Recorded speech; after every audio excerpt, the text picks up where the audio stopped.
Platform as a Service (PWS). It is also known as Cloud Platform Services.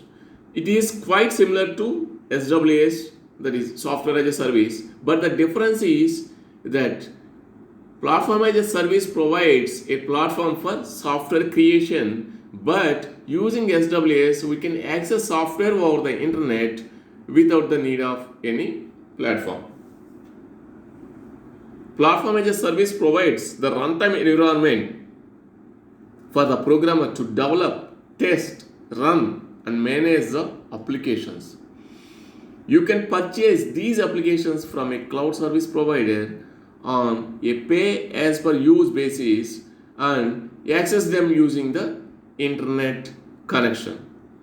The consumer has the freedom to build his own applications which run on the provider's infrastructure. In platform as a service, the backend scalability is managed by the cloud service provider. So, end users do not need to worry about managing the infrastructure. To meet manageability and scalability requirements of the applications, platform as a service providers offer a predefined combination of operating system and application servers such as LAMP platform on Linux, Apache, MySQL and PHP, restricted J2EE, Ruby and so on. So some important examples of platform as a service here: Microsoft Azure Web Apps and Amazon Web Services Elastic Beans Talk. Both of these services provide fully managed platforms that performs operating system patching, capacity provisioning, servers and load balancing. So Windows, Azure, Force.com, Magento, Commerce Cloud, OpenShift and so many examples for this. So you may want to reduce the management overhead of some aspects of your cloud service. For instance, you may want to reduce the burden of tasks such as operating system maintenance, patch management, and middleware management. In that case, a platform as a service may be for you. The key benefit of this model is that you, as a consumer, can easily deploy software applications with minimal configuration or operational overhead. With both infrastructure as a service and platform as a service, you are typically charged under a pay-per-use model with no fixed contract. However, significant discounts can sometimes be found by locking in for a fixed term contract.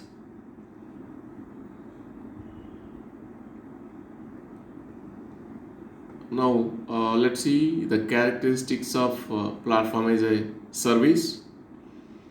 Accessible to various users via the same development application.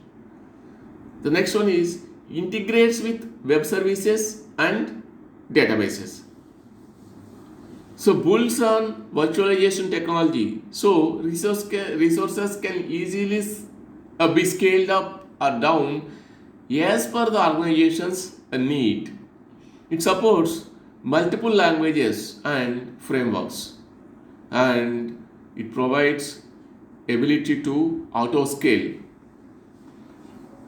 So now our platform as a service providers provide the programming languages, application frameworks, databases and other tools. Let's see what are the programming languages. PaaS, that PWS providers provide various programming languages for developers to develop applications. Some popular programming languages provided by PWS providers are Java, PHP, Ruby, Perl, and Go, and so on. So next one is, what are the application frameworks provided? These platform as a service providers provide application frameworks. So to easily understand the application development,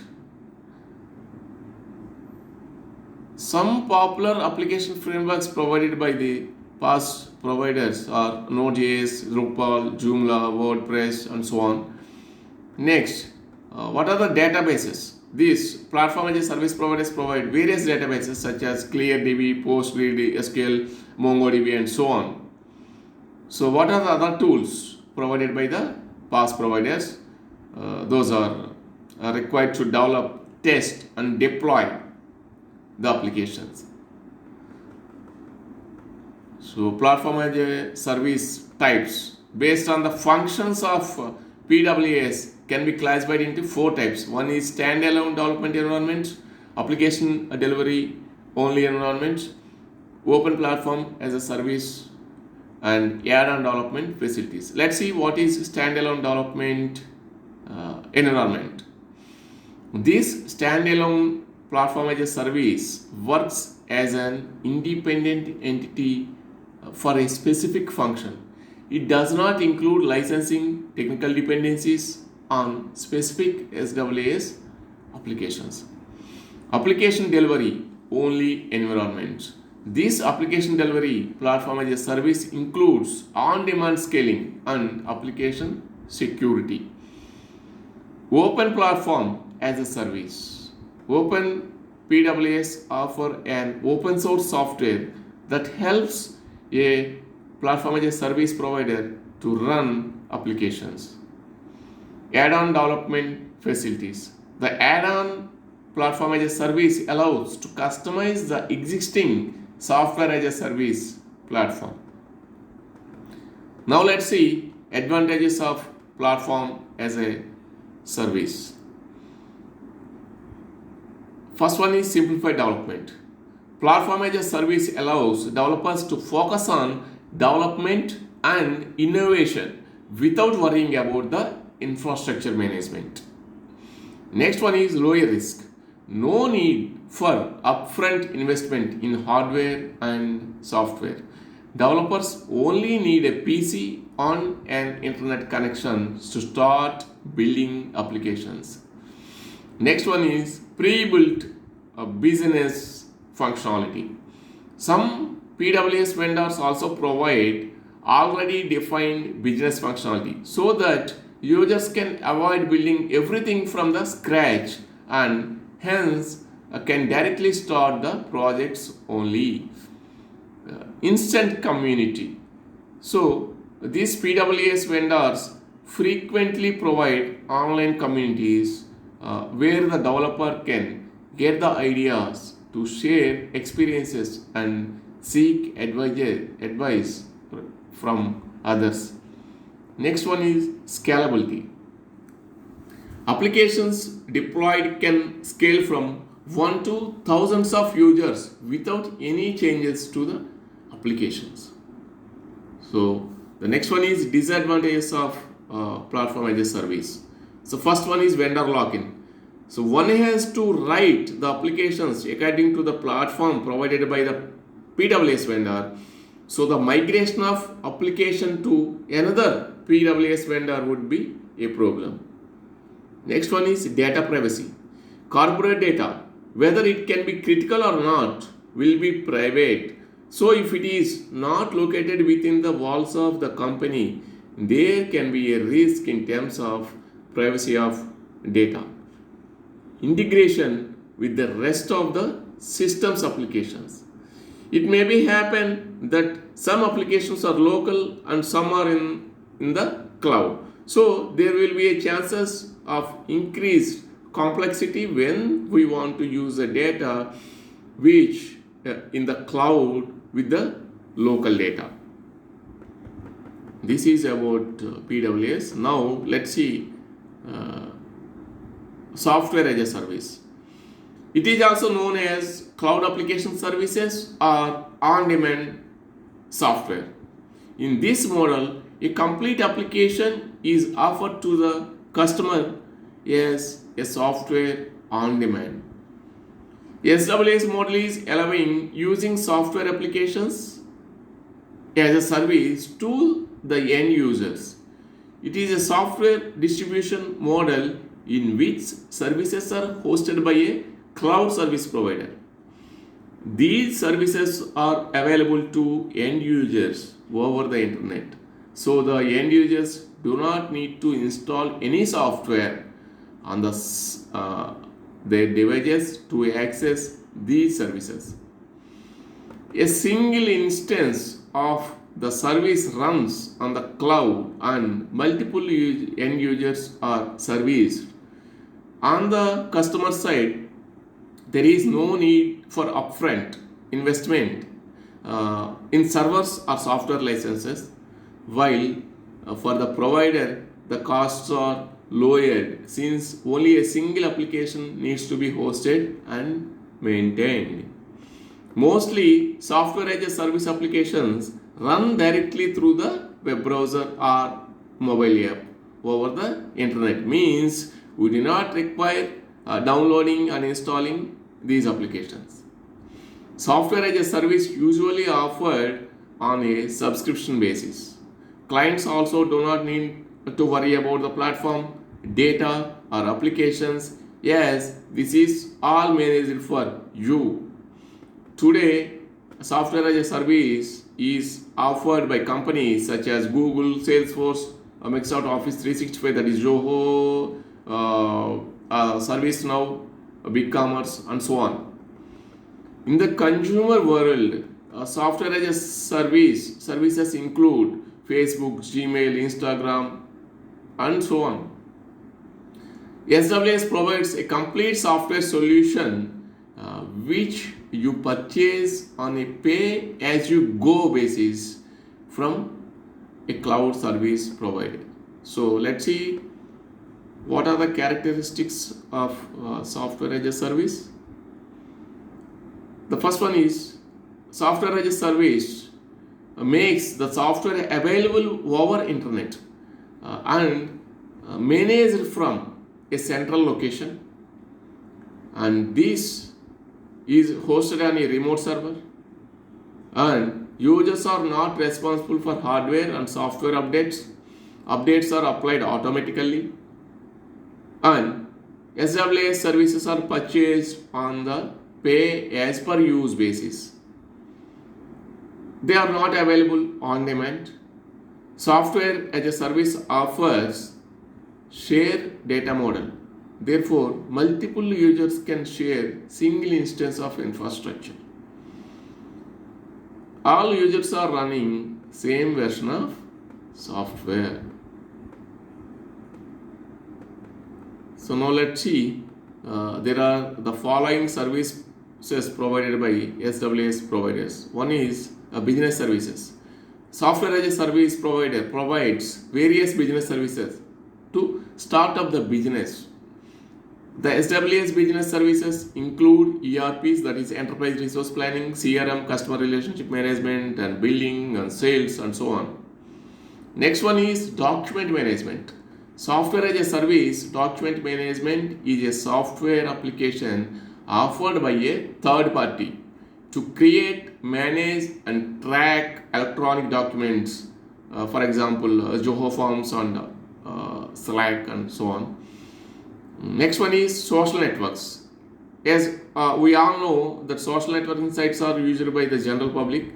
So, social networking service providers use SWAS for their convenience and handle the general public information. So, the next one is mail services. So, to handle the unpredictable number of users and load on email services, many email providers offering their services using software as a service. Now let's see the advantages of SWS. This SWS is easy to buy. SWS pricing is based on monthly fee or annual fee subscription. So it allows organizations to access business functionality at a low cost, which is less than licensed applications. Unlike traditional software, which is sold as a license based with an upfront cost, SWS providers are generally pricing the applications using a monthly subscription fee, most commonly a monthly or annually fee. So the next one is one-to-many. SWS services are offered as a one-to-many model, means a single instance of the application is shared by the multiple users. The next one is less hardware required for SWAS. The software is hosted remotely, so organizations do not need to invest in additional hardware. The next one is low maintenance required for SWS. Software as a service removes the need for installation, setup, and daily maintenance for organizations. The initial setup cost for SWS is typically less than the enterprise software. SWS vendors are pricing their applications based on some usage parameters, such as a number of users using the application. So SWS does easy to monitor on automatic updates. No special software or hardware versions required. So all users will have the same version of software and typically access it through the web browser. So software as a service reduces IT support cost by outsourcing hardware and software maintenance and support to the IaaS provider. So multi-device support. These SWS services can be accessed from any device such as desktops, laptops, tablets, phones, and thin clients. Next one is API integration. These SWS services easily integrate with other software or services through standard application programming interfaces. So no client-side installation. These SWS services are accessed directly from the service provider using the internet connection. So do not need to require any software installation. So let's see what are the disadvantages of SWS. First one is security. Actually, the data is stored in the cloud, so security may be an issue for some users. However, cloud computing is not more secure than in-house deployment. Next one is latency issue. Since data and applications are stored in the cloud at a variable distance from the end user, there is a possibility that there may be greater latency when interacting with the application compared to local deployment. Therefore, the SWS model is not suitable for applications whose demand response time is in milliseconds. The next one is total dependency on internet. Without an internet connection, most SWS applications are not usable. The next one is switching between SWS vendors is difficult. So switching SWS vendors involves the difficult and slow task of transferring the very large data files over the internet and then converting and importing them into another software as a service also. Next, browser based risks. What are those? For example, you will open Google Chrome and open different websites. So using the same browser, you open the browsers like game applications and other applications and so on. So at the same time, you want to open your customer bank account. So by using the same browser, there may be a risk because that you call it as a browser based risk means there is a chance of hacking the account details, your bank account details. So these browser based risks can be avoided by using multiple browsers. So rather than using the same browser to work on, it's better to use multiple browsers and make one browser is dedicated for a specific applications like SWS applications. For example, take Internet Explorer for SWS applications, and for remaining all applications like searching and playing game, use another browser. So the next one is network dependency. SWS can be delivered only when network is continuously available. Whenever you are having the internet, then only you can open your browsers on your systems. But there is no guarantee for continuous network. Next one is lack of portability between SWS clouds. So transferring workloads from one SWS application cloud to another is not so easy. For example, let's take a client. A client will access the web browser, mobile apps, and different thin clients. So the client just open that browser and user app. The client does not know what exactly happening behind the screen. So behind the web browsers, these are the services, that is SWS, PWS, IWS provided by the cloud.